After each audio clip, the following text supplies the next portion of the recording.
संघ प्रमुख मोहन भागवत ने शास्त्रों में बदलाव की बात की, एक बात। फिर उन्होंने कहा कि मंदिर और मूर्तियों को छोड़ दो 50 साल के लिए, दो बात।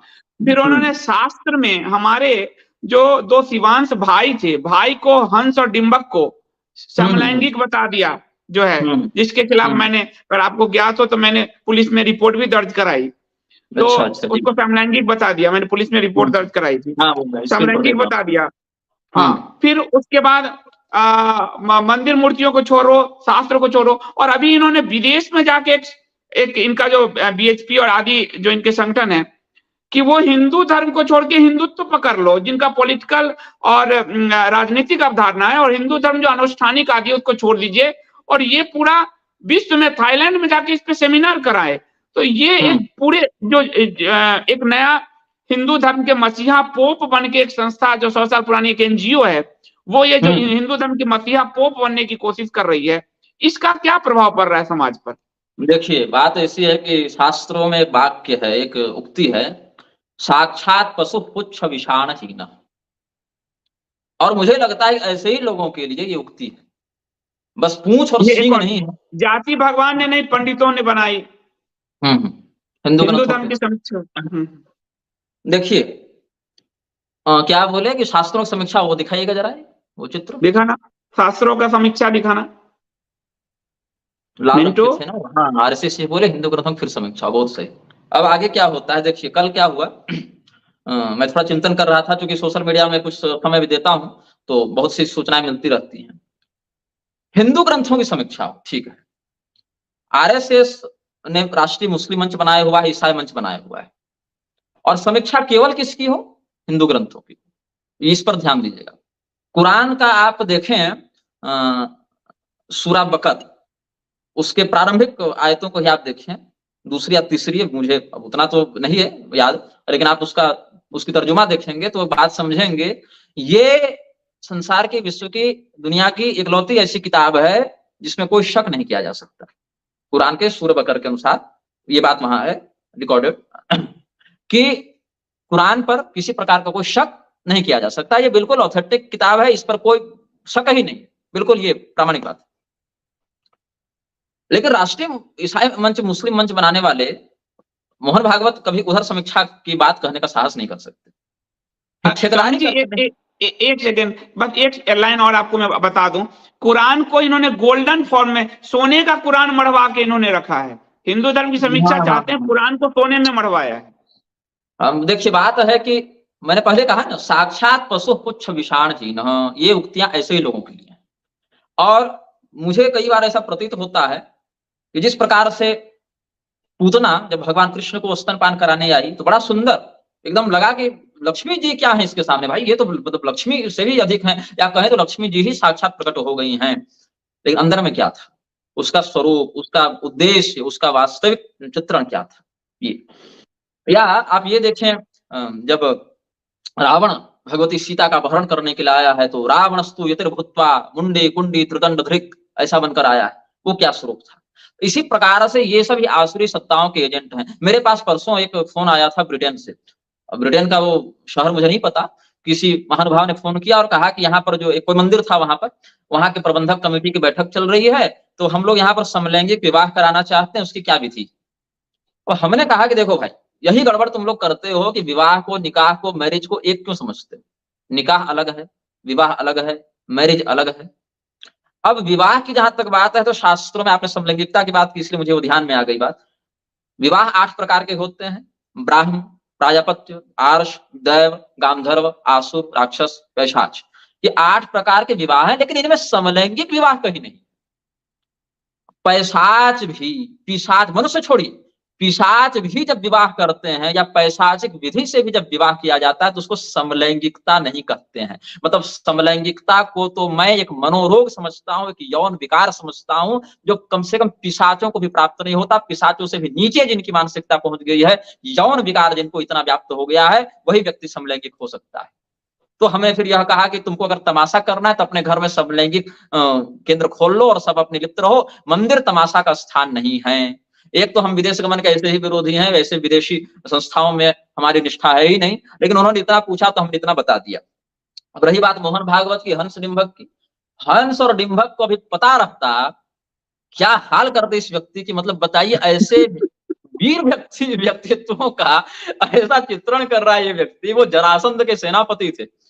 आप हरिवंश महापुराण देखें, हरिवंश पुराण का ये जो प्रकरण है हंस और डिंभक का चरित्र चित्रण वहां पर आप देखें। मैंने तो हरिवंश का मूल पारायण भी किया है, हमने हिंदी भी पढ़ा है, मूल पारायण भी भगवान को सुनाया है। तो बल्कि वो अपनी पत्नी में अनुरक्त रहने वाले हैं, दानशील हैं, तपस्वी हैं। उनमें क्या था? वो भ्रातृत्व था, प्रेम था ना। एक दूसरे के भाई भाई में प्रेम होगा तो आप समलैंगिकता कह दीजिएगा।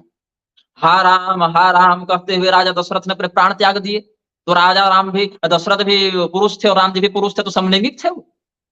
इसको समलैंगिकता कहते हैं। युधिष्ठिर जी और अर्जुन में कितना उत्तम प्रेम कर्ण पर्व में देखने को मिला है, कितना अद्भुत सौहार्द है। अगर कोई बहन और बहन में प्रेम हो, किसी माता और पुत्र में प्रेम हो, माता पुत्र के प्रेम का व्यभिचार कह देंगे, भाई भाई के प्रेम को समलैंगिकता कह देंगे। ये मोहन भागवत और रविशंकर ये सब जो है, ये सब कॉर्पोरेट एजेंट बन गए हैं। शास्त्रों का इनको कोई ज्ञान नहीं है। और रही बात की जाति पंडितों ने बनाई, अब पंडित कहते किसको, इस पर अगर थोड़ा आते हैं। पंडा नाम कर्तव्य विवेकस्य विभाजिका बुद्धिया शास्ति अस्मिन् सैव पंडितः। क्या उचित है, क्या अनुचित है, क्या कर्तव्य है, क्या अकर्तव्य है, इसका विवेक जिसके पास हो उसको पंडा कहते हैं। ऐसी बुद्धि को, ऐसी विलक्षणता को, बुद्धि का काम है निर्णय करना। परेण धामना समन प्रबुद्धा मनस्तदासात महाप्रभावा पुनर्यदा निश्चिनुते तदासा स्यात् बुद्धि संज्ञा। इस प्रकार की युक्तियां प्रपंच सार तंत्र में भगवान शंकराचार्य जी ने बताई। संकल्प विकल्प करना मन का काम है, निर्णय करना बुद्धि का कार्य है। अब बुद्धि तो भाई सही निर्णय भी कर सकती है और गलत निर्णय भी कर सकती है। बुद्धि के 3 प्रकार होते हैं ना, प्रवृत्तिम च निवृत्तिम च कार्या कार्य भया भय बंधम मोक्षम च या व्यक्ति बुद्धि सापार्थ सात्विकी।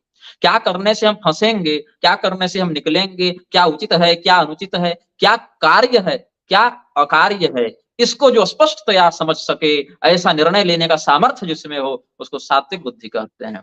यया धर्मम अधर्मंच कार्यंच अकार्यमेव च अयथावत् प्रजानाति बुद्धि सापार्थ राजसी। क्या करना है, क्या नहीं करना है, इसमें जिसकी बुद्धि भ्रमित हो जाए वो राजसी बुद्धि होती है। किंतु अधर्मं धर्ममिति या मन्यते तमसाव्रता सर्वार्थान विपरीताश्च बुद्धि सापार्थ तामसी।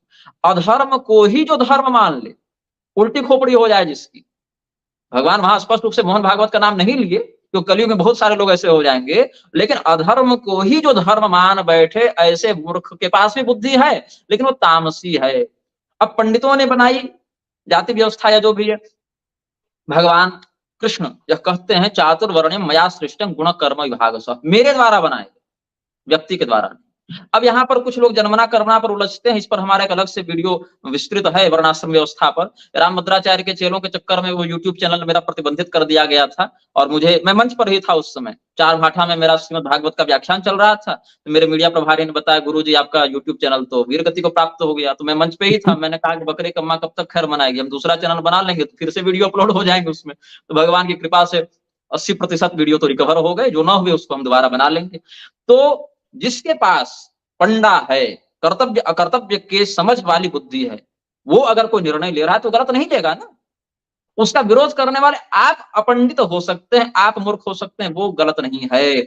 और भगवान ने स्वयं कहा, और भगवान ने कैसा कहा, स्वे स्वे कर्मण्य अभिरत, अपने अपने कर्म में। तो अपना कर्म कौन, सहजं कर्म कौन्तेय सहैव जायते इति सहजः, जो आपके साथ उत्पन्न हुआ है वह कर्तव्य आपका।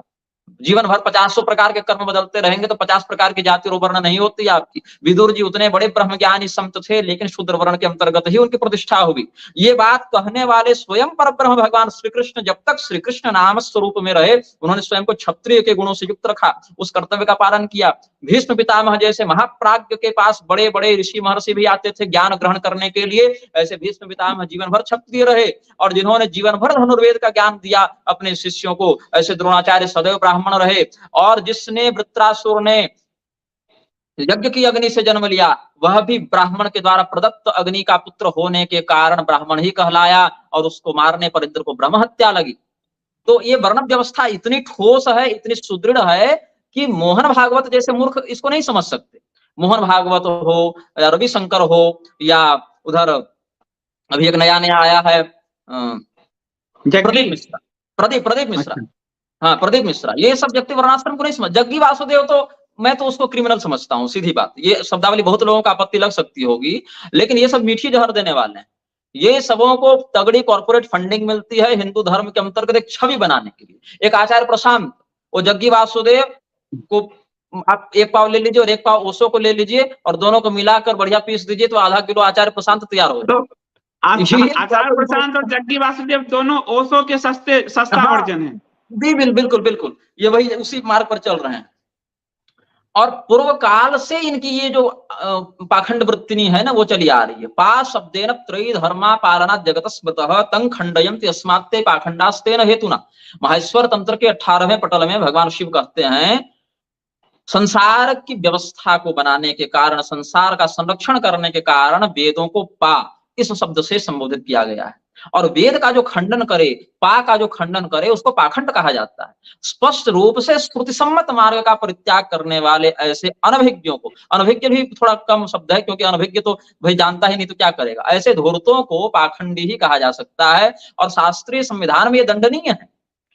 शास्त्रीय या न्याय व्यवस्था देखें तो पाखंडी व्यक्ति को सीधे सीधे दंड देना चाहिए उसके पाखंड के गांभीर्य के आधार पर। और ये मूर्ख क्या कर रहे हैं, केवल अपना नहीं, अपने अनुयायियों के पूर्वजों के भी समूल नाश का कारण बन रहे हैं। पतंति पितरो येषाम लुप्त पिंडोदक क्रिया, इनके द्वारा जो बहकावे में आकर जो आज के नवयुवक भ्रमित हो रहे हैं, अपने स्वधर्म का, कुल धर्म का परित्याग कर रहे हैं, उनके वर्ण संकरता के कारण उनके पितरों को श्राद्ध पिंड तर्पण आदि प्राप्त नहीं होंगे, उनके पितरों को भी ये दिक्कत होगी। मैं बताऊं आपको संदीप जी, मेरे पास प्रतिदिन सोशल मीडिया और फोन के माध्यम से 8-10 केस तो ऐसे आते ही आते हैं कि उनके घर में प्रत्यक्ष प्रेत बाधा है, अकाल मृत्यु है, बहुत तरह के संकट हैं, बहुत तरह की आदि व्याधियां हैं। सब क्यों है? आप अपने कुल देवता की पूजा करेंगे नहीं। आप क्या कर, आप मतलब जो प्रतिपक्षी हैं मोहन भागवत, हाँ, वो क्या कर रहे हैं, देवी देवता को भूल जाओ। तो क्या याद रखें, हर हर महादेव को भूलकर हर हर मोदी का नारा लगाने वाले युवा को धिक्कार है। क्या सामर्थ्य है तुम्हारा? अरे वह व्यक्ति जिसने अपनी माता के निधन होने पर अपना मुंडन नहीं किया, क्या कह दिया? कुछ लोग कहते हैं कि वो सन्यासी है, कुछ लोग कहते हैं कि राजा है। ऐसे लोगों को ना सन्यास की परिभाषा पता है, ना राजा की परिभाषा पता है। कुछ लोग कह रहे हैं कि वो विष्णु का अवतार है, इनको अवतार का ही अभी परिज्ञान नहीं है कि अवतार होते कितने प्रकार के हैं और उनकी क्या लक्षण मर्यादा निश्चित है। अगर केवल शासन तंत्र की गद्दी पर बैठ जाना ही राजा का लक्षण होता है, उसी को राजा कहते हैं या उसी को विष्णु का अंश कहते हैं, तो दुर्योधन में क्या बुराई थी, कंस में क्या बुराई थी, वेन में क्या बुराई थी, अरे सोनिया गांधी में क्या बुराई थी भाई? उसको क्यों गाली देते थे तुम लोग? मैं तो ये कहता हूं कि अगर गद्दी पर बैठना ही एकमात्र अर्हता है, गद्दी पर बैठ जाने से ही व्यक्ति सब कुछ हो जाता है, तो अपने अपने देशों की गद्दी में जितने मिलेक्ष बैठे हैं सब भगवान विष्णु का अवतार।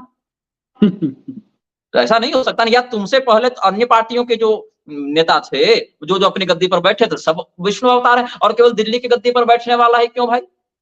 अगर ममता बनर्जी बंगाल की गद्दी पर बैठी है उसको भी अवतार घोषित कर दो, अपने क्षेत्र के लिए तो वो भी उसी स्थान पर है ना। लेकिन तब नहीं, तब यहाँ पर इनकी ये परिभाषा नहीं चलेगी। तो शास्त्रों को ये अर्ध कुक्कुटी न्याय से समझते हैं, जितना अपने काम का उतना बचा लो, रख लो, और बाकी पर निष्ठा छोड़ दो। ये इनका दुराग्रह हो गया है। शास्त्रों को किसी का नहीं है। मोहन भागवत जैसे अल्पज्ञ का, प्रमादी का, प्रलापी का तो बिल्कुल भी नहीं है। शास्त्रों को बदलने का सामर्थ्य भगवान भी अपने अनुसार नहीं स्वीकार करते हैं, वो भी शास्त्रीय मर्यादा के अनुसार चलते हैं। श्रुति से तु पालक राम तुम जगदीश माया जानकी। भगवान भी आते हैं तो वेद की मर्यादा को बचाने के लिए आते हैं, बदलने के लिए नहीं आते। रामो विग्रहवान धर्म और धर्म एको ही निश्चल।